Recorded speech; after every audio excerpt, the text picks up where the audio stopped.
ఈ దినంలో, ఈ సమయంలో ప్రియులారా, నిర్గమకాండం 9వ అధ్యాయంలో ఉన్నటువంటి విషయాలను మనం ధ్యానం చేసే ప్రయత్నం చేద్దాం. ఈ నిర్గమకాండంలో వచనాలు ఎన్నున్నాయండి? 35 వచనాలున్నాయి కదా! ఒకసారి స్పందిస్తూ ఉండండి దయచేసి. 40 35 35 అమ్మా? 40 ఉన్నాయన్న. 9వ అధ్యాయంలో 35 కదా నాన్న? ఏ అధ్యాయం చూసావు తల్లి? నిర్గమకాండం 9వ అధ్యాయంలో 35 వచనాలున్నాయి. ఈ 35 వచనాల్లో 3 తెగుళ్ళు కనబడతాయి. 8వ అధ్యాయంలో 3 తెగుళ్ళు ఉన్నట్లే 9వ అధ్యాయంలో కూడా 3 తెగుళ్ళు కనబడతాయి. అంటే ఇప్పటివరకు మనం ఎన్ని తెగుళ్ళను చూసామండి? ఇప్పటివరకు మనం ఎన్ని తెగుళ్ళను ధ్యానించటం జరిగింది? ఎన్ని తెగుళ్ళు అయిపోయాయి 8వ అధ్యాయం ఎండింగ్ అంతా? 4 అయిపోయినాయన్న. 4 తెగుళ్ళు అయిపోయాయి. మనం ఎప్పటికప్పుడు మర్చిపోతే మనం ఎన్నిసార్లు రోజు ఉదయ సాయంత్రాల్లో విన్నా కూడా ప్రయోజనం లేదండి. 4 అన్న. 4. Very good. కరెక్టేనమ్మా. అది కరెక్ట్. కాబట్టి పెద్దలు చూడండి, వయసు మీద పడుతున్నటువంటి వాళ్ళు వాస్తవంగా చెప్పాలంటే మనతో పోల్చుకుంటే వాళ్ళకి చాలా తక్కువ అవసరం. ఇవన్నీ ఎన్ని మెలకువలు పెద్దగా తెలుసుకున్నా కూడా వాళ్ళకి కొన్ని పరిమితులున్నాయి, పరిధులున్నాయి. మనకు అవకాశాలు బాగున్నాయి. కాబట్టి ప్రాయంలో ఉన్నటువంటి వాళ్ళు, ఇంకా వయసు పరిస్థితులు ఉన్నటువంటి వాళ్ళు చాలా జాగ్రత్తగా దేవుడి మాటల్ని హృదయాంతరాలలో పదిలపరుచుకోవాలి. చాలా అవసరం అది. ఈ తెగుళ్ళలో మొదటి తెగులు, మొదటి 4 తెగుళ్ళు అయిపోయాయి కదండి! ఎవరైనా రిపీట్ చేయగలరా? ఏంటి ఆ తెగుళ్ళు అనేటివి? నీళ్లను రక్తంగా మార్చడం ఒక తెగులున, 2 కప్పలు చేర్చడం ఒక తెగులు, 3 పేర్లు, 4 ఈగలు. ఈగల దగ్గర ఈసారి ఈగలు చెప్తున్న ప్రతిసారి జోరీగలని పెట్టుకోండి. ఎందుకనంటే దానికి మనకు కీర్తన గ్రంథంలో ఒక క్లారిటీ ఇవ్వటం జరిగింది కదా దేవుడు. అందుకొరకు జోరీగలు అని అది యాడ్ చేసుకోండి. సో ఈ రీతిగా నీళ్లను రక్తంగా మార్చడం ఒకటి, కప్పలు, పేలు, జోరీగలు, 4 తెగుళ్ళు అయిపోయాయి. ఈ 9వ అధ్యాయంలో మరొక 3 తెగుళ్ళు, అంటే మొత్తం 7 తెగుళ్ళు కంప్లీట్ అయిపోయే పరిస్థితి నిర్గమకాండం 9వ అధ్యాయం అయిపోయేసరికి మనకు కనబడుతుంది. ఇందులో ఎస్పెషల్లీ 5వ తెగులు పశువుల మీద, ఐగుప్తు దేశంలో ఉన్నటువంటి పశువుల మీద మాత్రమే. అంటే ఇశ్రాయేలీలకు కూడా పశువులు ఉన్నాయి. వాళ్ళకి ఎటువంటి డ్యామేజ్ జరగకుండా పశువుల మీద దేవుడు తెగులు పంపించడం అనేది జరుగుతుంది. అది ఈ నిర్గమకాండం మొదటి 7 వచనాల్లో కనబడతాయి. 9వ అధ్యాయంలోనే మొదటి 7 వచనాల్లో ఈ పశువుల మీద తెగులుకు సంబంధించినటువంటి డీటెయిల్స్ కనబడతాయి. ఈరోజు మనం పశువులకు సంబంధించినటువంటి తెగులు ఏదైతే ఉందో దాని గురించి తెలుసుకునే ప్రయత్నం చేద్దాం. అయితే దానికంటే ముందు క్లుప్తంగా 9వ అధ్యాయంలో ఏముందనేది మనకు తెలియాలి. ఓకే, ఇది మొదటి 7 వచనాల్లో ఉండేది. తర్వాత మనుషులు మరియు పశువుల మీద పొక్కులు అనేటటువంటి తెగులు దేవుడు రప్పిస్తాడు. ఇది 8వ వచనం నుండి 12వ వచనం వరకు కనబడుతుంది. పొక్కులు, దద్దుళ్ళు లాంటివి రావటం అనేది 8వ వచనం నుండి, నిర్గమకాండం 9వ అధ్యాయంలో 8వ వచనం నుండి 12వ వచనం వరకు 6వ తెగులు కనబడుతుంది. ఇక 7వ తెగులు వడగండ్లు. ఇది 13వ వచనం నుండి 26వ వచనం వరకు జరుగుతుంది. చాలా సుదీర్ఘమైనటువంటి తెగులండి ఇది. వడగండ్లు 13వ వచనం నుండి 26వ వచనం వరకు జరుగుతుంది. ఇక ఇదే అధ్యాయంలో చాలా వింతైనటువంటి విషయాలు ఉన్నాయి. అందులో ఒకానొక విషయం ఏంటంటే, ఫరో మొదటిసారిగా నేను ఇశ్రాయేలీయులను పోనీయకుండా తప్పు చేశాను, నేను వాళ్ళని పోనివ్వాల్సింది అన్నటువంటి ఆ అపరాధ భావన వ్యక్తపరిచిన సందర్భం కనబడుతుంది. అది 27, 28 వచనాలు కనబడుతుంటాయి. నిర్గమకాండం 9వ అధ్యాయంలో 27, 28 వచనాల్లో ఆ విషయం ఉంటుంది.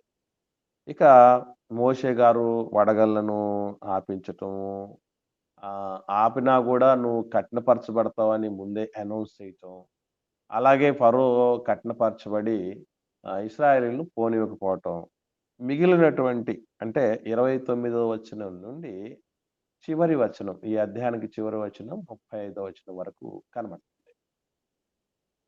ఇలాగా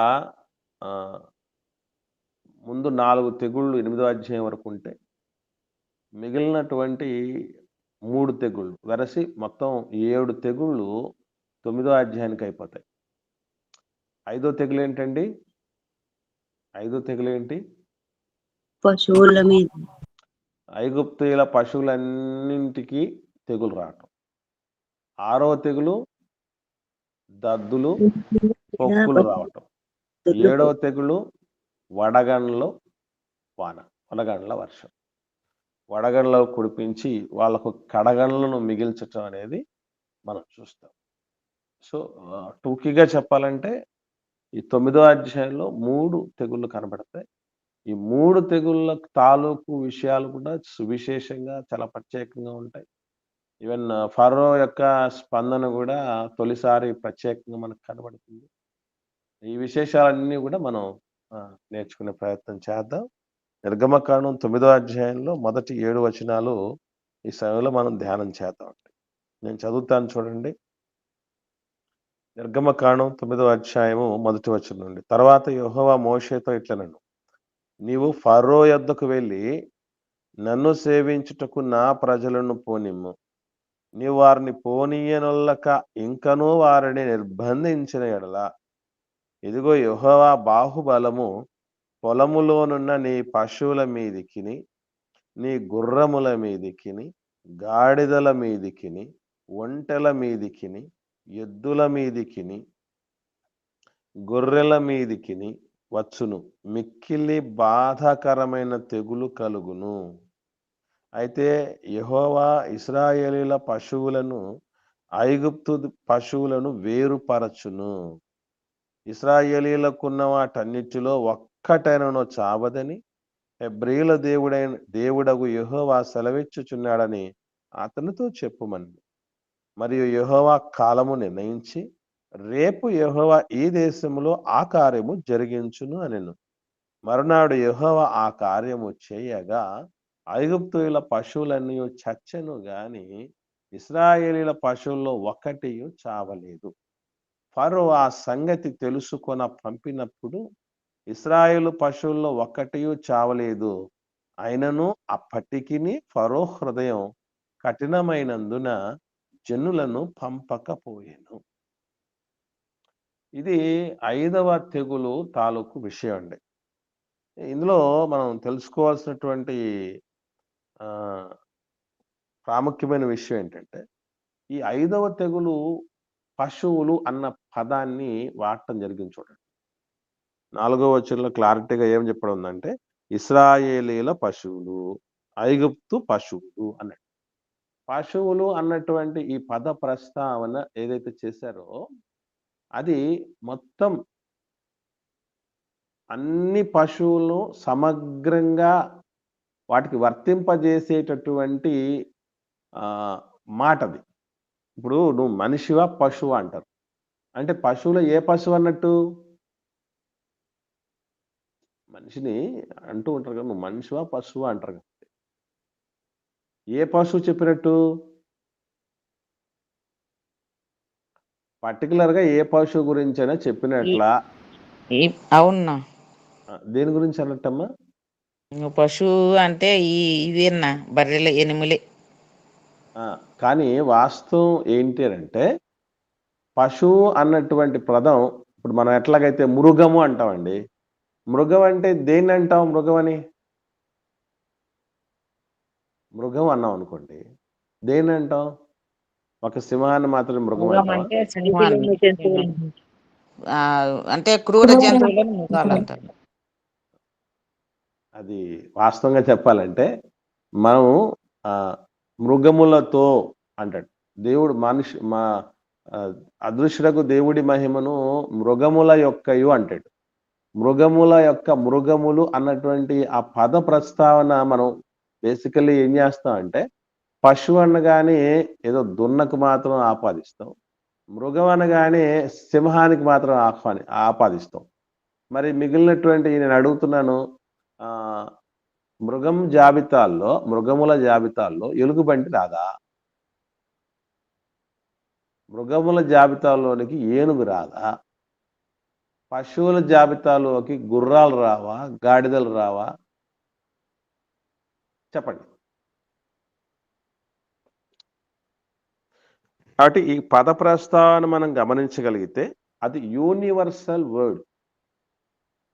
అన్ని పశువులకు, అన్ని జంతువులకు వర్తింపజేసే ఒక కామన్ వర్డ్, సార్వత్రిక పదం అంటారు దాన్ని. ఇప్పుడు మన అందరినీ కలిసి ఏమనొచ్చండి? మనం కులాలు, ప్రాంతాలు, వర్గాలు, ఆర్థిక స్థితిగతులు, వర్ణాలు అన్ని వేరైనా ఒక్క కామన్ వర్డ్తో మనం చూస్తారు. ఏమని?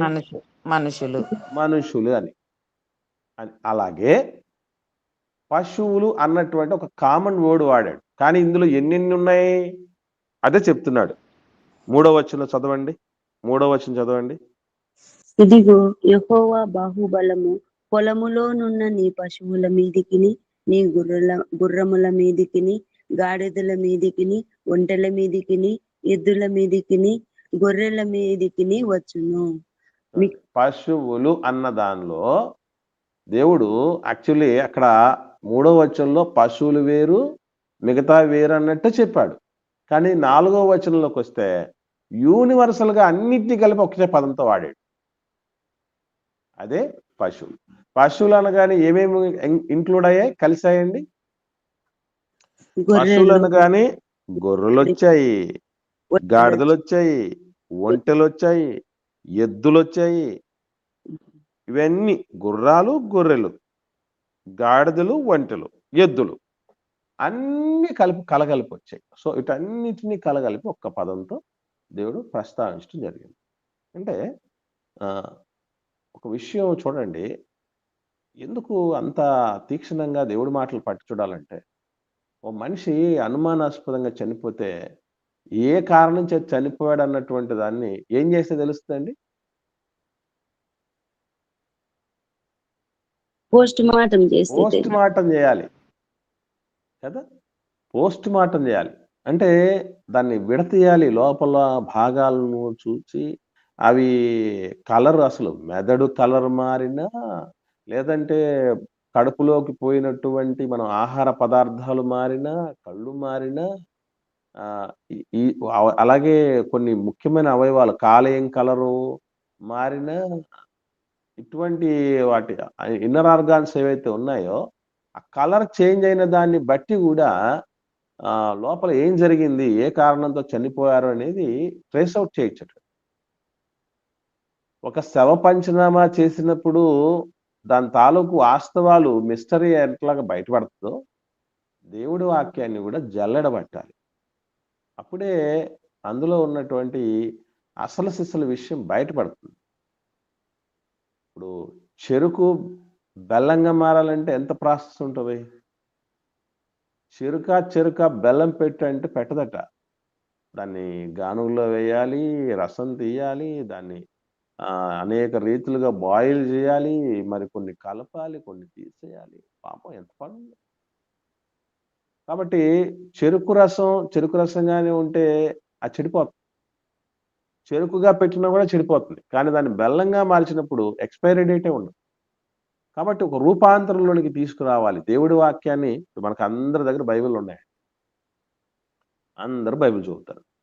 కానీ ఇంత డీటెయిల్డ్గా నేర్చుకోగలమా మనం? అలా నేర్చుకుంటేనే మనకు ఇనుమడింపజేసుకోవటం ఉంటుంది, ఇమడ్డం అంటారు. ఇప్పుడు మాటలు చెప్పాలంటే ఆహారం తిన్న ప్రతి ఒక్కరూ పుష్టిగా ఉండరండి. దీంతో మీరు ఏకీభవిస్తారు లేదా? ఏకీభవిస్తాం. ఎందుకు ఆహారం తిన్న ప్రతి ఒక్కరు పుష్టిగా ఉంటారంటే, కొంతమంది అంటారు తిన్నది ఏమవ్వాలట, ఒంటికి పట్టాలి. వంట పట్టాలట. బక్క చికెన్ చాలా తింటారు బాగా. బాగా లావు ఉన్న వాళ్ళకంటే సన్నగా ఉన్నోళ్ళు కొంతమంది బాగా తింటారండి. కానీ వాళ్ళు లావరు. అప్పుడు అంటాం ఏమని? నీకు ఒంటికి తిన్నదంతా ఎక్కడ పోతుంది? ఒంటికి పట్టట్లేదని. అట్లాగా దేవుడి మాటలను గూడా చాలా జాగ్రత్తగా మనం వంట పట్టించుకోవాలి. ఆత్మ అనేటటువంటి దానికి బాగా ఇమడ చేసుకోగలం. అదే బైబిల్‌ని చదువుతున్నప్పుడు మనం ఒక సైంటిస్ట్ లాగా చదవాలి. సైంటిస్ట్‌లు ఎప్పుడు గూడా ఏమనుకుంటూ ఉంటారు? అది ఎందుకుంది? అది ఇక్కడే ఎందుకుంది? ఎందుకు ఇలా జరిగింది? అలా ఎందుకు జరగకూడదు? దీన్ని మనం ఎలా అబ్జర్వ్ చేయాలి? గమనించుకోవాలి. దీనివల్ల మనకేమన్నా లాభం ఉందా? ఇవన్నీ తెలుసుకుంటారు. ఇంకోటేంటంటే ఈ అబ్జర్వేషన్ అనేది చాలా పనిచేస్తదండి మిగతా వాటిల్లో గూడా. ఒక దాంట్లో ఒక పరిశీలన దృక్పథంతో చాలా తీక్షణంగా ఒక డిటెక్టివ్ లాగా ఒక సీబీసీఐడీ ఆఫీసరు అన్నట్టు అంటారు చూసారా? అట్లాగా ఏదైతే మనం దేవుడి మాటల దగ్గరికొచ్చినప్పుడు ఉంటామో, ఇదే కాన్సంట్రేషను, ఇదే నిఘా మనం ప్రతి చోట పెట్టగలం. దానివల్ల అన్ని విషయాల్లో మనకు మేలవుతుంది. అందుకేనండి నాకు అన్నిటికంటే చాలా ఇష్టమైనదేంటంటే దేవుడి మాటలు ధ్యానించడం. ధ్యానించి దాన్ని వివరించి, దాన్ని జీవితంలో పాటించడం అనేది చాలా ప్రాముఖ్యం. నేనెప్పుడు గర్వంగా చెప్పుకుంటూ ఉంటా. నేను డీఎస్సీ రాసేటప్పుడు 100కు 91 మార్కులు తెచ్చుకోగలిగానంటే, ముందుగా బైబిల్ చదివే విధానం నాకు బాగా వంట పట్టింది. దాని తర్వాత నేను నా పుస్తకాలు కాంపిటీటివ్ ఎగ్జామ్స్‌ని ఏ రీతిగా చదవాలి, దాన్ని ఏ విధంగా మెమరైజ్ చేసుకోవాలి అనేది నాకు అర్థమైంది. కాంపిటీటివ్ ఎగ్జామ్స్‌లలో 100కి 91 మార్కులు తెచ్చుకొని ఓపెన్‌లోనే జాబ్ తెచ్చుకోవటం అంటే సాధారణమైన విషయం కాదట. ప్రభుత్వ ఉద్యోగాల సంగతేంటో తెలుసా అండి? ఏదైనా ఒక పోస్ట్‌కి ఇద్దరున్నా కష్టమే. ఎందుకు అంటే ఇద్దరు కొట్టాలి అన్నటువంటి తపనతోనే చదువుతారు గదా! కాబట్టి ఇద్దరున్నా కష్టమే. మేము రాస్తున్న టైంలో కనీసం 100 మంది పోటీ పడ్డారు ఒక్క పోస్ట్‌కి. ఇప్పుడు పరిస్థితులు మారాయిలెండి. వేల మంది పోటీలు పడుతున్నారు ఒకదాని కోసం. కాబట్టి ఇవన్నీ మనకు పనికొస్తాయి. ఎందుకబ్బా మనం ఇంతగా నేర్చుకోవాలంటే అందుకే. ఇకపోతే మన మేధస్సుకు పదును పెట్టే మరొక విషయం ఏంటంటే, ఇందులో చాలా విశేషాలున్నాయని చెప్పాను కదా! అందులో ము ముందున్నటువంటి 4 తెగుళ్ళకి, ఈ ఐదో తెగులుకి ఉన్న డిఫరెన్స్ ఎవరైనా కనుక్కున్నారా? కనుక్కుంటే ఏమని కనుక్కున్నారు? అంటే ముందున్న 4 తెగుళ్ళకి ఇప్పుడున్నటువంటి ఐదో తెగులుకు డిఫరెన్స్ తెలియాలంటే మనకు ముందేం తెలియాలి చెప్పండి? మనకు ముందేం తెలియాలంటే, ఈ 5 తెగుళ్ళకు సంబంధించినటువంటి ప్రాథమిక సమాచారం. ఫస్ట్ సమాచారం ఏంటి అంటే, అసలు ఆ తెగులు ఏవేవి అని. ఫస్ట్ స్టెప్ ఏంటంటే, ఆ తెగులు ఏవేవి? నేను పిల్లల్ని నేర్పించేటప్పుడు ఏం నేర్పిస్తానంటేనండి, నేను ఇంగ్లీష్ చెప్తున్నాను పిల్లలకి స్కూల్‌లో. నేను అడుగుతున్న ఫస్ట్ క్వెషన్ పిల్లలకి ఏమడుగుతానంటే, "ఒరేయ్! ఇంగ్లీషు టెక్స్ట్ బుక్‌లో ఎన్ని లెసన్‌లున్నాయి?" ఫస్ట్ క్వెషన్ అడుగుతా నేను. సార్ 8 లెసన్‌లున్నాయి సార్. ఎవరైనా చెప్తారా? లెసన్‌ల పేర్లు చెప్పండి సార్ అని అడుగుతాను. ఎందుకనంటే, ఆ టెక్స్ట్ బుక్‌లో ఎన్ని లెసన్‌లున్నాయి, ఆ లెసన్‌ల పేర్లేంటో అవే తెలియనోడు దాని లోపలికెళ్ళి ఏం చేయగలడు? అందుకు అవన్నీ ముందు నేర్పిస్తూ ఉంటా. అలాగే మనకి తెగుళ్ళు అన్నప్పుడు, ఈ తెగుళ్ళలో 5 రకాల తెగుళ్ళ గురించి ఇప్పుడు ధ్యానం చేస్తున్నాం. ముందు 4 తెగుళ్ళు ఒక రకమని, ఐదో తెగుళ్ళు డిఫరెంట్ అని నేను అంటున్నప్పుడు, ముందు మనకు తెలియాల్సిందేంటంటే ఆ తెగుళ్ళేంటి అని. అవన్నీ నీళ్ళు. మనుషులకు సంబంధించినటివన్నా? వెరీ గుడ్ అమ్మా. Very good. మనుషులకు సంబంధించినవి. ఇప్పుడు నీళ్ళు రక్తంగా మారటం మనుషులకు సంబంధించినవి. తర్వాత కప్పలు మనుషుల దగ్గరికి రావటం జరిగింది. పేలు పట్టటం. ఇంకా జోరీగలున్నా? జోరీగలు రావటం. ఇవన్నీ గూడా మనుషులకు సంబంధించినవి. ఇప్పుడు పశువులకు వస్తున్నాయి. ఒక్క డిఫరెన్స్ కనుక్కున్నారమ్మా. ఇంకా అంటే మీరు గుర్తుపెట్టుకోవాల్సింది ఏంటంటే ఇంతకు మించి ఇంకా ఉన్నాయి అని. వేరే రీజన్స్ లేవనుకోండి నేను ముందుకెళ్ళిపోతాను. వేరే రీజన్స్ లేవనుకోండి నేను అక్కడితో ఆపేసి ముందుకెళ్ళిపోతాను. ఇంకా అంటున్నావంటే ఇంకా ఉన్నాయన్నమాట డిఫరెన్స్. ఇస్రాయేల్ పశువులు ఐగుప్తీయుల పశువులు అని డిఫరెంట్ అనుకుంటాను. ఇవన్నీ కామన్ గా జరిగినాయినా కానీ ఇక్కడ ఇశ్రాయేలీయుల పశువులు అని ఆ కాదు. పశువులు మాత్రమే ఇప్పుడు ఇది మనం తీసుకోవడానికి లేదు. ఎందుకంటే ముందున్న తెగుళ్ళలో కూడా ఇశ్రాయేలీయులకు మినహాయించాడు దేవుడు. ముందున్నటువంటి తెగుళ్ళలో కూడా ఇశ్రాయేలీయులను మినహాయించడం జరిగింది. కాబట్టి దాన్ని మనం తీసుకోకూడదు డిఫరెన్స్ కింద. ఇంకా చెప్పండి. ఇంకా ఆలోచన. వందనాలన్నా. అందులో చెప్పు నాన్న. అతని సంపద పోతుంది కదన్నా అంటే అందుకోసం అతని సంపద కోసం వస్తే ఇప్పుడు సంపద అంటే గొర్రెలు పశువులు ఇవే కదా సంపద మీద కొడితే అతనికి బాధ కలిగి ఇంకా కొంచెం అది కాదు నాయన, అది ఎందుకు అనేది కాదు. కానీ నేను ఫస్ట్ క్వశ్చన్ ఏంటంటే ముందు ఉన్న తెగుళ్ళకి ఈ తెగుళ్ళకి డిఫరెన్స్ ఏంటి? నువ్వు కరెక్ట్ పాయింట్ చెప్పావు. కాకపోతే దాన్ని ఏంట్లా మనం అని అంటే ఇంతకు ముందు ఉన్నటువంటి తెగుళ్ళకి ఈ తెగుళ్ళకు ఉన్న డిఫరెన్స్ ఏంటంటే ఏ రకమైన నష్టం అనేది వాళ్లకు కలగలేదు. ఇప్పుడు చచ్చిపోయాయన్నా. వెరీ గుడ్ అమ్మా. ఇప్పుడు వాళ్ళు ఇప్పుడు ముందున్నటువంటి వెరీ గుడ్ అమ్మా. ముందున్నటువంటి తెగుళ్లతో వాళ్ళు చికాకు పడ్డారు, ఇబ్బంది పడ్డారు, విసుగు చెందారు, అసహ్యపడ్డారు. అంతే తప్ప వాళ్ళ వ్యక్తిగత ఆస్తులకు ఏ రకమైనటువంటి నష్టం కలగలేదు. ఫస్ట్ టైం ముందున్నటువంటి తెగులలో ఎవ్వరూ చావలేదు. ఫస్ట్ టైం ఈ తెగుల్లోనే చావు మొదలైంది. ఈ 5వ తెగుళ్ళలో చావు మొదలైంది. ఇది డిఫరెన్స్. తర్వాత మరొకటి మనం ఆలోచన చేయాల్సింది ఏంటంటే పశువులకు సామూహికంగా వచ్చేటటువంటి రోగాలు కొన్ని ఉంటాయి. ఏమన్నా అందరికీ అంటే ఒకసారి తెగులు ఒక రకమైన తెగులు పశువులకు సంభవిస్తే అది అన్నిటికీ వ్యాపించిపోయి కుప్పలుగా చచ్చిపోతాయి. అంటే రోగాలు మీకు తెలిసేటి ఏమైనా ఉన్నాయండి? ఎవ్వరికి ఐడియా లేదా? గోమార్లు విన్నారా పేరు? విన్నాంనా. గోమార్లు అనేటటువంటి రోగాలు ఉన్నాయి. అవి గోవులకి ఎక్కువ వస్తాయి. అది అందుకు గోమార్లు అనేవి వచ్చి ముఖ్యంగా ఈ ఎద్దులకు, దున్నలకు, గోవులకు ఇటువంటి పశుజాతికి సంబంధించినటువంటి రోగం ఉంది గోమార్లని. అంటే చాలా ప్రమాదకరమైందండి. అది ఒక్కరికి వస్తే అన్నిటికీ వ్యాపించి అవి ఏదో పిస్తలు పెట్టి గురిపెట్టి కాల్ చేస్తే టప్మని పడి చచ్చిపోయినట్టుగా అలా అవి వెళ్ళిపోతాయి. మనం ఎట్లాగైతే కోడికి తెగులు వచ్చింది అంటారు చూసారా, కోడికి తెగులు వచ్చేసి అంటారే అలాగనమాట. తర్వాత ముఖ్యంగా ఎక్కువగా గొర్రెలకు వచ్చే వ్యాధులు ఉన్నాయి. గొర్రెకు లాంటి దగ్గరగా ఉన్నటువంటి జాతులు కొన్ని ఉన్నాయి. ఆ వ్యాధులు ఏంటంటే దీన్ని ఏమంటారంటే ఆంథ్రాక్స్ అని విన్నారా పేరు? ఆంథ్రాక్స్ వ్యాధి. దీన్ని దొమ్మ రోగం అంటారట. తెలుగులో అయితే దొమ్మ రోగం అంటారు, ఇంగ్లీష్ లో ఆంథ్రాక్స్ అంటారు.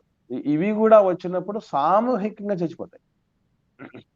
అంటే నేను అడుగుతున్నాను, దేవుడు గోమార్లు గాని ఆంథ్రాక్స్ గాని రప్పించుంటాడేమోనండి. కాకపోతే అది కాదు. ఇక్కడ అంతకు మించినటువంటి రోగాలు రప్పించిన పరిస్థితులు ఉండాలి. ఎందుకనంటే ఇది కేవలం గోవులకు లేకపోతే గొర్రెలకు మాత్రం పరిమితం కాలేదు. ఇంకెవరెవరు వచ్చారు, ఇన్క్లూడ్ అయ్యారు? గాడిదలు వచ్చాయి, ఒంటెలు వచ్చాయి, ఏమండి ఇవన్నీ కలిసాయి, ఎద్దులు వచ్చాయి.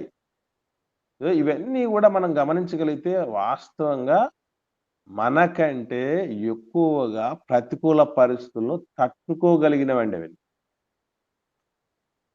బాగా తట్టుకుంటాయి. చిన్న ఎగ్జాంపుల్ చెప్తాను మీకు అర్థం కావటానికి. పశువులను మనం పశువుల చావడిలో గొడ్ల చావడి అంటాం కదా, అక్కడ కట్టేస్తాం. నిత్యము రాత్రుల్లో ఏమి దాడి చేస్తూ ఉంటాయండి వాటి మీద? దోమలు. దోమలు వస్తాయి, పాములొస్తాయి, తేళ్ళొస్తాయి. తర్వాత కొన్ని కొన్ని వన్యమృగాలు రావచ్చు. కొన్ని పల్లెటూరు ప్రాంతాల్లో వన్యమృగాలు వచ్చి దాడి చేయటానికి అవకాశం ఉంటుంది. ఎ చుట్టూ పురుగులుంటాయండి. నిజంగా అవి విసర్జించిన వాటి మధ్య అవి కూర్చుంటాయి కదా! ఇప్పుడు మనం విసర్జించిన వాటి దగ్గర కూర్చొని నివాసం చేయగలమా? అస్సలు కుదరదు కదా! కానీ అవి ఏవైతే 1, 2 ఏస్తాయో అక్కడే ఉంటాయి. దోమల దాడి ఉంటుంది. పాములని, తేళ్ళని, పురుగులని, అపరిశుద్ధమైన వాతావరణము, వన్యమృగాలు ఎన్ని ఉన్నా తట్టుకొని మొండిగా బతికేవి. వాస్తవంగా చెప్పాలంటే పశు సంపద అంటారు. పశు సంపద అంటే కేవలం ఆహ్, ఎద్దులతో, ఆవులతో మాత్రమే వచ్చేది కాదండి. అందుకే యూనివర్సల్ అని చెప్పడం జరిగింది చూడండి. పశువు అన్న పదం యూనివర్సల్‌గా వాడబడేది. అది గొర్రెల ద్వారా వచ్చే సంపదైనా పశు సంపద అనొచ్చు. ఒంటెల ద్వారా వచ్చేదైనా పశు సంపద అనొచ్చు. ఆహ్, ఇది ఉన్నాయి చూసారా? గాడిదలు. గాడిదల ద్వారా వచ్చేదైనా కూడా మనం పశు సంపద అనొచ్చు. ఇకపోతే మనం మరింక జాగ్రత్తగా ఆలోచన చేయాల్సిన విషయం ఏంటంటే, బైబిల్‌లో హ్మ్. అసలు దేవుడి దగ్గర నుంచే వీటి మీద ఎస్పెషల్లీ ఐగుప్తులు ఇంతకుముందు ప్రతి తెగులు ఐగుప్తుల యొక్క వాళ్ళ దేవతలకు సూచన అని చెప్పడం జరిగింది. ఇప్పుడు ఈ పశువుల మీద ఎందుకు పడడం జరిగింది? చెప్పండి. పశువుల మీద ఎందుకు రావటం జరిగింది తెగులు? వాళ్ళను ఆర్థికంగా దెబ్బతీయడానికి. ఆర్థికంగా దెబ్బతీయడానికి ఓకే అమ్మా. నేను ఇంతకుముందు చెప్పాను కదా, దేవతలు అని.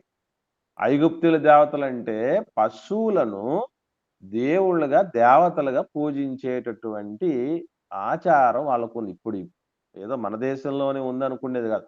గోవుని ఏమంటారు? గోమాత. గోమాత అంటారు కదా!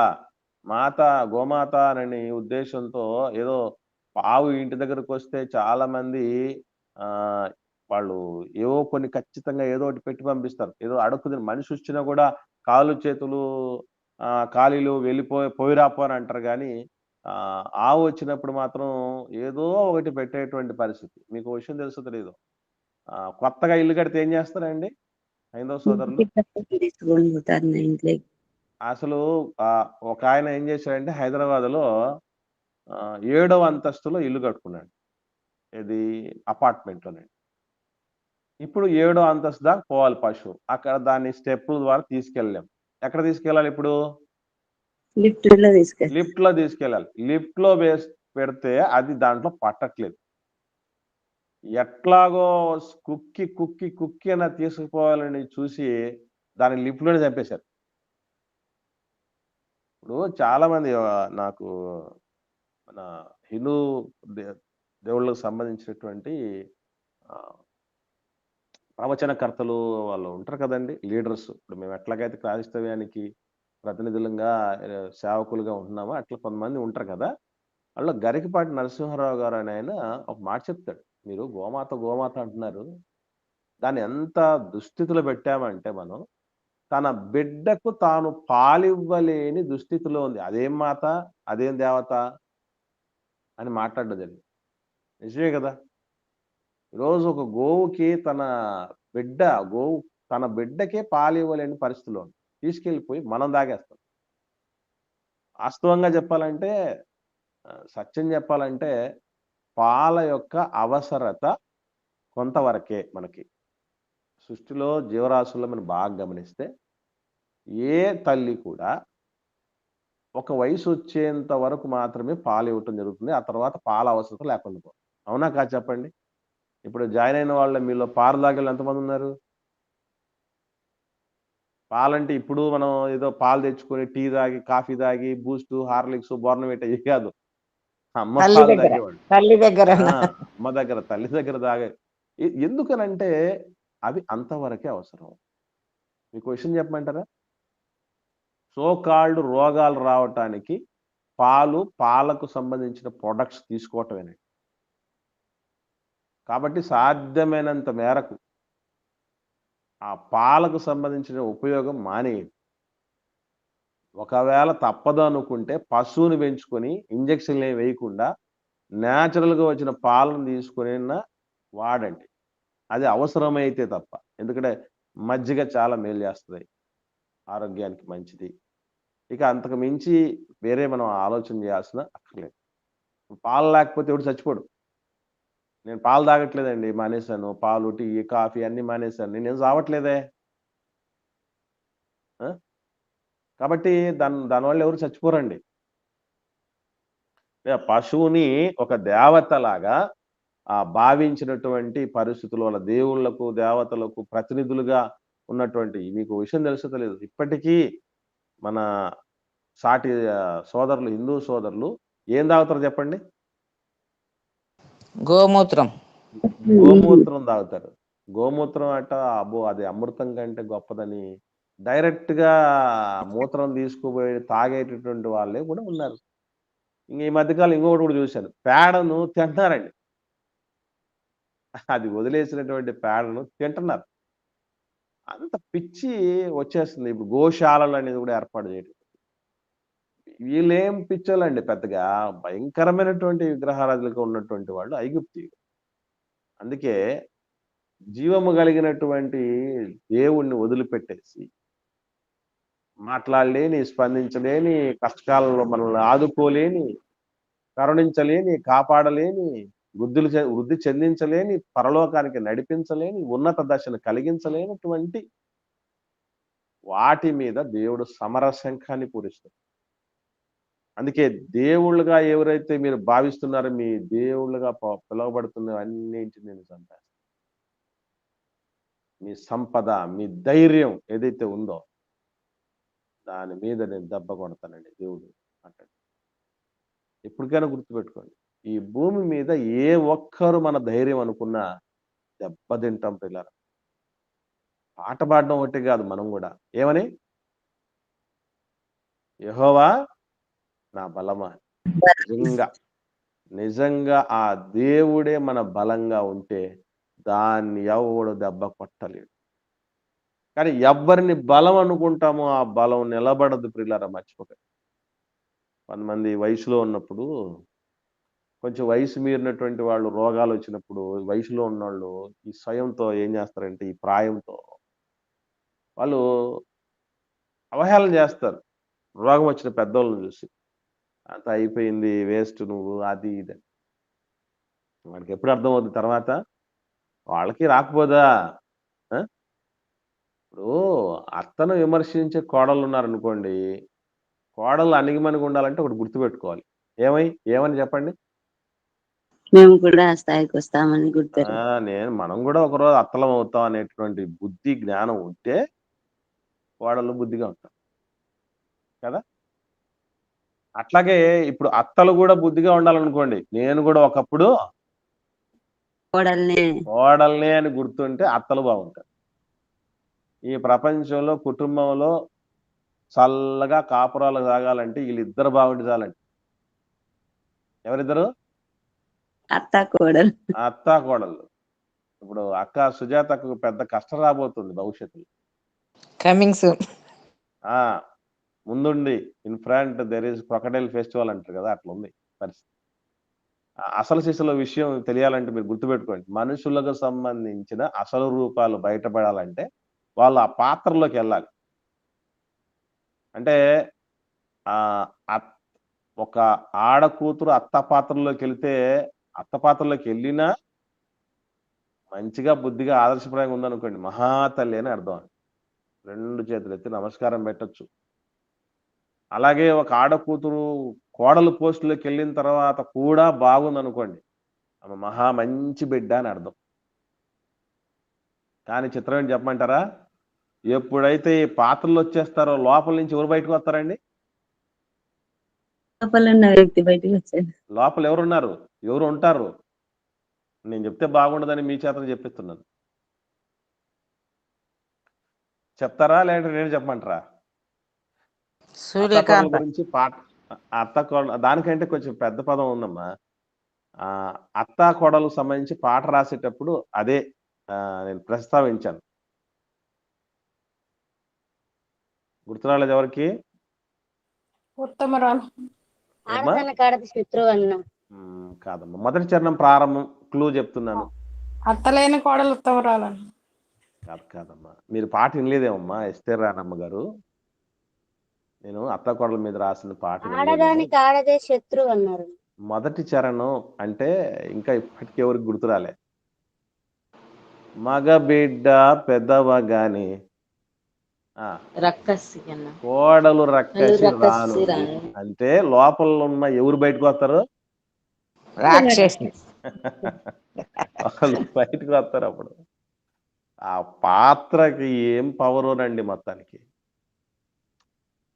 సో ఎప్పుడైతే లోపల ఉన్నటువంటి ఆ దుర్మార్గతను తీసేయాలి దేవుడు, ఏదైతే నీ ధైర్యం ఉందో, అంటే నాకు ఆ పోస్ట్ వచ్చింది కదా, నా తడాకా చూపిస్తాను, దాన్ని అని చేస్తాడండి దేవుడు. మర్చిపోకండి. కాబట్టి అది ఎప్పటికీ మంచిది కాదు. ఇకపోతే దీని విషయంలో మరొక ప్రాముఖ్యమైన విషయం ఏంటంటే 6వ వచనంలో 9వ అధ్యాయం 6వ వచనంలో చూద్దాం. 9వ అధ్యాయం 6వ వచనంలో ఒక మాట ఉంది. మరునాడు యెహోవా ఆ కార్యము చేయగా. ఇక్కడ మీరు గమనించండి, పోయి ఫరోతో చెప్పు మోజెస్ అని దేవుడు చెప్పిన మాట, అది మరలా మోషే గారు ఫరోతో చెప్పటం, ఫరో వినకపోవటం, మరలా దేవుడి దగ్గరికి వచ్చి మోషే గారు చెప్పటం, దేవుడిక ప్రొసీడ్ అని చెప్పటం, ఇవన్నీ ఏం లేవు. గమనించండి, ఇది కూడా ముందులాగే, ముందు తెగుల్లో మనం ఏదైతే చూసామో అలాగే డైరెక్ట్ గా అది మనం విఘ్నతకు వదిలేశాడు. ఏం జరిగి ఉంటుంది అనేది మనకు తెలుసు కాబట్టి దాన్ని స్కిప్ చేసేసి దేవుడు ఏం చేశాడంటే డైరెక్ట్ గా కార్యరూపం దాల్చిన దాని విషయంలోకి వచ్చేసాడు. ఇందులో మరునాడు యెహోవా కార్యము చేయగా ఐగుప్తీయుల పశువులు అన్ని చచ్చెను. ఇది గుర్తుపెట్టుకోండి. ఎన్ని చచ్చిపోయాటండి? అన్ని చనిపోయినాయి. అన్ని చచ్చిపోయాట. ఒకసారి 19వ అధ్యాయానికి వద్దామా? 19వ వచనానికి. 19వ వచనం నుండి ఉన్నటువంటి దానిలో ఈ వడగండ్ల సందర్భం ఉంది కదండి. ఈ వడగండ్ల సందర్భంలో ఏం జరుగుతుందో చూద్దాం. 19వ వచనం నుండి 21వ వచనం వరకు నేను చదువుతానక్క. 3 వచనాలు ఉన్నాయి కదా, నేను చదువుతాను. కాబట్టి నీవు ఇప్పుడు పంపి నీ పశువులను పొలములలో నీకు కలిగినది యావత్తును త్వరగా భద్రము చేయుము. ఇంటికి రప్పింపబడక పొలములో ఉండు ప్రతి మనుష్యుని మీదను జంతువు మీదను వడగళ్ళు కురియును, అప్పుడు అవి చచ్చునని. ఏమండి, ఇక్కడ ఇంకా ఉన్నాయి అన్నట్టుగా ఉంది చూడండి. ఏమండి, మీకు అర్థమవుతున్న విషయం? దేవుడు చెప్తున్నాడు, నువ్వు ఏమన్నా ఉంటే కొంచెం కట్టుభద్రం చేసుకుని ఆయన జాగ్రత్త చేసుకో. మీ పశువులు ఏమన్నా ఉంటే పొలములో నీ పశువులు ఉన్నాయి, త్వరగా భద్రం చేసుకున్నాడు. ఇప్పుడు నా ప్రశ్న ఏంటంటే, ఇక్కడేమో 6వ వచనంలో ఐగుప్తుల పశువులన్నీ చచ్చిపోయాయి అని చెప్పి, 19వ వచనంకి వచ్చేసరికి దేవుడు ఏమంటున్నాడు? పొలంలో పశువులు ఉన్నాయి బాబు అంటున్నాడు. అంటే ఇంటి దగ్గర ఉండే పశువులన్నీ చనిపోయినాయన్నా, పొలంలో ఉండేటి ఉన్నాయని అనుకుంటున్నా.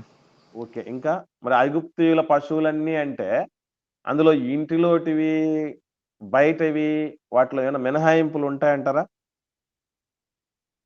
కొన్ని చిన్న బిడ్డలు ఉండేదంటేనే ఇంటి దగ్గరనే పెట్టిపోతారు కదా, కొన్ని పొలంలోకి పోయి మేసుకొని వచ్చాయి.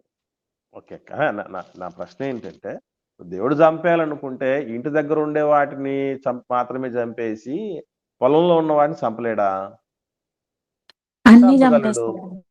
మరి దాని కాంట్రవర్సీ లాగా అనిపిస్తున్నాయి కదా. ఇలాంటి సందర్భాలు ఉన్నప్పుడు మనం ఎలా ఆలోచించాలి? విషయాలన్నీ ఆలోచిస్తానండి. చిన్న ఎగ్జాంపుల్ చెప్తాను మీకు అర్థం కావటానికి. నీతిమంతుడు లేడు, ఒక్కడు లేడు అన్నాడు. ఈ స్టేట్మెంట్ ని మనం ఏమనుకుంటాం? దేవుడే కొన్ని సందర్భాల్లో నోహ గారి గురించి ఏం చెప్పాడండి? నోహు నీతిమంతుడు, నిందారహితుడు అంటాడు కదా. అవునా? దేవుడే కదా అనిందన్నమాట. నాయన ఈ తరంలో నువ్వే నీతిమంతుడుగా ఉన్నావురా అంటాడు నోహ గారి గురించి తండ్రి కదా. ఇక్కడే కాదు, ఎన్నో సందర్భాలు యోసేపు గారి గురించి ఏం చెప్పడం జరిగింది, నీతిమంతుడు అని నీతిమంతుడు. కదా. ఇలా కొంతమంది నీతిమంతుల గురించినటువంటి ప్రస్తావన ఉంది, కానీ దేవుడు నీతిమంతులు లేడు ఒక్కలేడు అంటే దీన్ని ఎలా మనం అర్థం చేసుకోవాలి అంటే, దేవుడు యూనివర్సల్ గా మాట్లాడుతున్నాడు. ఇప్పుడు ఇంట్లో మనకి 4 పిల్లలు ఉన్నారు అనుకుందాం, మనకి 4 బిడ్డలు ఉన్నారు. ఎవడో ఒక్కడ మాత్రమే మాట వింటూ ఉంటారు, 3 వినరు. కానీ అమ్మ నాన్నలు ఆవేదన వ్యక్తం చేస్తే ఏమంటారండి, ఒక్కడు కూడా నా మాట ఏంటంటే ఒక్కరు కూడా నా మాట విన్నాడు. పాపం వీడు ఒక్కడికి బాధ కలుగుతూ ఉంటది, నేనన్నా వింటున్నాను కదా, నన్ను కూడా కలిపేశాడు. అంటే మెజారిటీని దేవుడు దృష్టిలో ఉంచుకొని చెప్తున్నా. అంటే ఇక్కడ ఐగుప్తీయుల పశువులన్నీ చచ్చను అని అంటే మెజారిటీ పశువులను చంపేశాడు దేవుడు. ఎందుకంటే వాళ్ళు కూడా బతకాలి కదండి. ఇప్పుడు వాళ్ళకు మాంసపు అవసరతలు కానీ, పొలంలో పని చేసుకోవటానికి వాళ్ళు బతకాలి కదా. దేవుడికున్న గొప్ప ప్రేమ, ఆయన ప్రేమ స్వరూపి అని చెప్పడం జరిగింది కదా. కాబట్టి ఆ ఉన్నవి కూడా కొన్ని వదిలేస్తే వీళ్ళు మారడానికి అవకాశం లేకుండా పోతుంది. ఎక్కువ పశువులు తీసేశాడు, ఏదైతే గర్వంగా ఉంటున్నాయో వాటిని తీసి కొన్ని మిగిల్చాడు అని మనం అర్థం చేసుకోవాలి. అవే ఇక్కడ 19వ వచనంలో మనం చూస్తున్నటువంటి ప్రస్తావన. ఇక ప్రాముఖ్యంగా మనం గమనించాల్సిన విషయం ఏంటంటే, దేవుడే ఇట్లాంటి తెగుళ్ళను పంపిస్తున్నాడు అని చెప్పడానికి 3 ప్రధానమైనటువంటి రుజువులు ఉన్నాయి.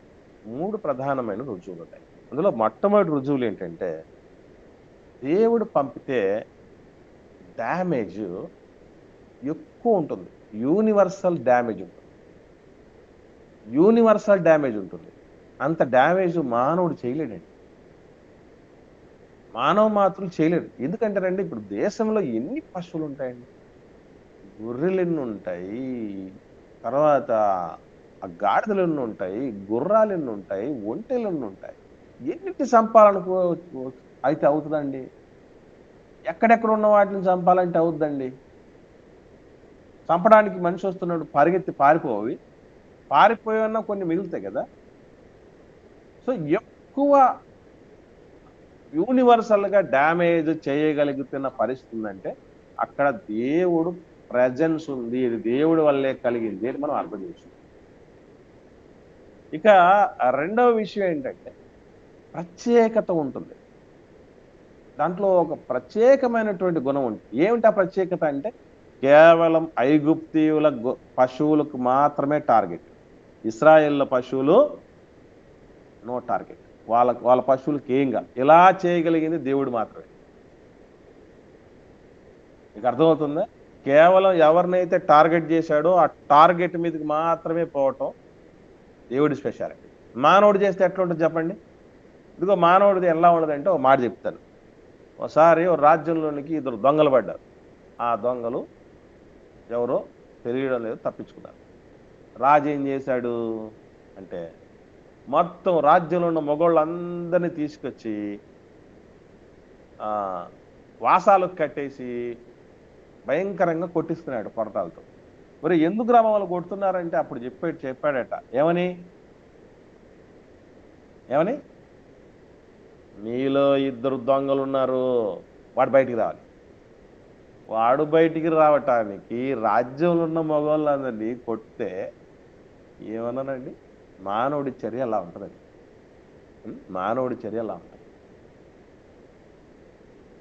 ఎవరినో కొందరిని టార్గెట్ చేస్తూ ఎక్కువ మందికి డ్యామేజ్ కలుగుతాయి. ఇప్పుడు యుద్ధం జరిగింది అనుకోండి, ఎవరైతే దుర్మార్గులు మాత్రం చచ్చిపోతారో అమాయకులు కూడా చచ్చిపోతారా? అమాయకులు కూడా వాళ్ళే ఎక్కువ చచ్చిపోతారు.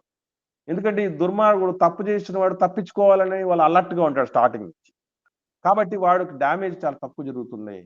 మానవుడి చర్యకు దేవుడి చర్యకు డిఫరెన్స్. ఎవరైతే టార్గెటెడ్ ఉంటారో టార్గెటెడ్ వాళ్ళని మాత్రమే దేవుడు కాన్స్టిట్యూట్ చేస్తాడు. ఇక మూడవది ఏంటంటే, ఎప్పుడు అని టైం చెప్తాడో అదే టైంకి జరిగిస్తాడు. ఇప్పుడు రేపు నేను చేస్తాను అని అంటే కొంతమంది రేపు అనేటటువంటి పదాన్ని ఏం చేస్తారంటే, నేను రేపు ఇస్తాను లేదా రేపు వస్తాను, ఓ స్త్రీ రేపు రా అంటారు. కొంతమంది ఏం రాస్తారంటే అప్పు ఏమంటారు, అడగరాదు. కాదు కాదు అప్పు రేపు, అప్పు రేపు అంటారు. ఏ రోజు వచ్చి చదివినా ఎలా ఉంటుంది అది? రేపు అనేది రేపు ఈ రోజుకి అది కాదు. ఒకవేళ ఈ రోజు రేపు అన్నారు కదని మనం మరుసటి రోజు చదివితే మళ్ళీ రేపు అని రాసుకుంటాం కదా. దేవుడు అలా కాదు, రేపు నేను చేస్తానంటే చేసేస్తాను. అందుకే చూడండి, దేవుడు మోషే గారి ద్వారా చెప్పించాడు, చెప్పింది జరిగిపోయింది, అంతే, దట్స్ ఆల్. కాబట్టి దేవుడు టైంతో సహా ఏదైతే చెప్తాడో ఆ టైంకి ఖచ్చితంగా ల్యాండ్ చేస్తాడు విషయాన్ని.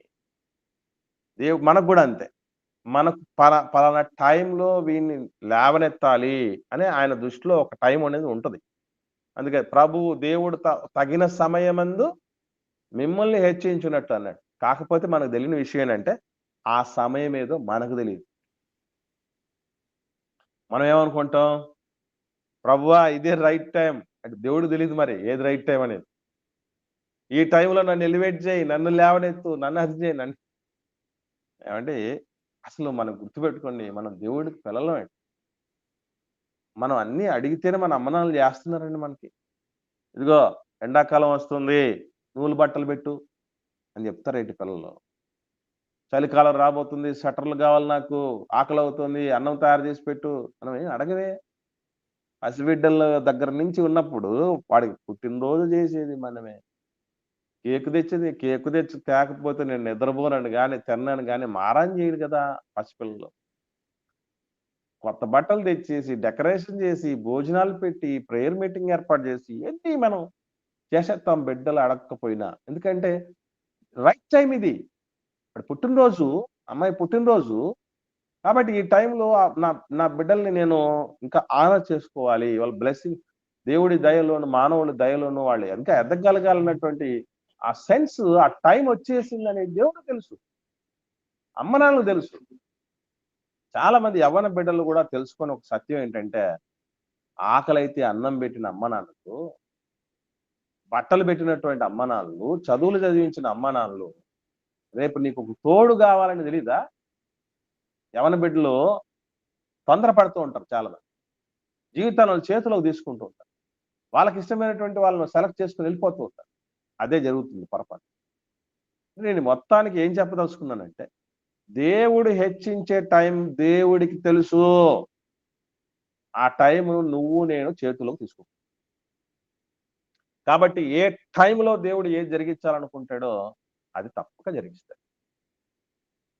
దాని విషయంలో మనం ఆందోళన చెందాల్సిన పని లేదు. ఒకవేళ ఏం ఆందోళన చెందినా మనం ఏం చేసుకోలేము. ఒక్కటే మాట, నీ గురించి నీవు చింతించుకోవటం వలన నీ ఎత్తు మూరెడు ఎక్కువ చేసుకోలేవు అన్నాడు ప్రభు. మూరెడు కాదు, ఏమాత్రం ఎక్కువ చేసుకోలేము.